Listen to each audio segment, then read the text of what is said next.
Samson Designs.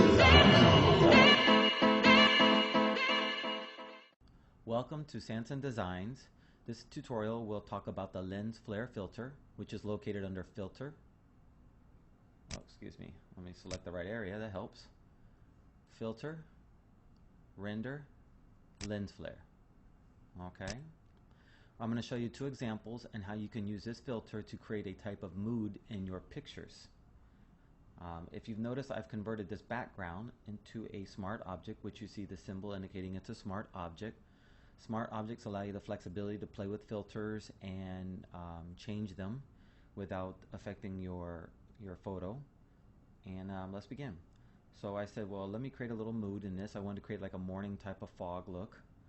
And so I added a lens flare, as you can see here. When you have a smart object, you can actually double click on the name and we'll bring up that filter. And you can see that I started the lens flare right in the middle above the bench. There are different settings. The different settings just show you how big or small the lens flare is going to be. And the movie prime is like the transformer kind of look. And the brightness just shows, you know, increasing the brightness or decreasing the brightness. It's not really difficult. You can also click in the preview here and move the lens flare around to where you would like. I'm going to cancel out of that so I don't save anything. And then you can see that I chose the 50 to 300 millimeter zoom at 133%. And then I added a Gaussian blur to give it to kind of blur out the lens flare look, not make it so harsh, I guess you would say. And then I said, but to create a morning type of look, we need to add some contrast, so I added a curves, as you can see here. And you notice that it's a standard S curve, and the standard S curve is like gives you contrast in your picture. And then I said, but we need to create some type of warm feeling in the photo.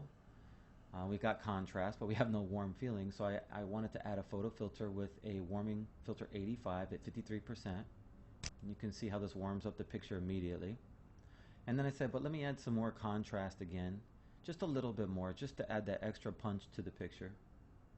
And you can see again, it's another standard S curve. And you can look at this picture and see what a difference, how it went from, let me see if I can show you the before.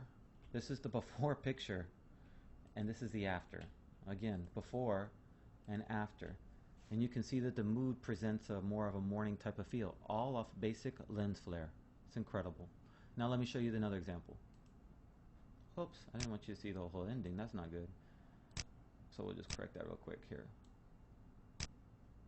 Okay, so I took this picture in Boston, and I thought it was a beautiful tree. It's a nice trunk, nice leaves, nice green, and I wanted to create like a sun coming out of the sky shooting through the leaves. So what I did is I again converted this to a smart object so I can reuse a lens flare in case I make a mistake. And as you can tell, there's there's a lens flare right there. And then I added a smart sharpen to again blur it out a little, kind of hard to tell. And then I added some filters on top of this to create some texture or a canvas type feel to it. And let me see if I can zoom in to show you. Okay, you see how it's a nice textural look on here? Okay. And then I added a photo filter, but this time with a yellow feel to it. And as you can tell, deep yellow at 50%. And then I said, well, let me add another photo filter, but with a red. And that gave it a more of a evening kind of feel, I think. Or maybe morning or evening. It depends. And then I said, well, let me play with the exposure a little.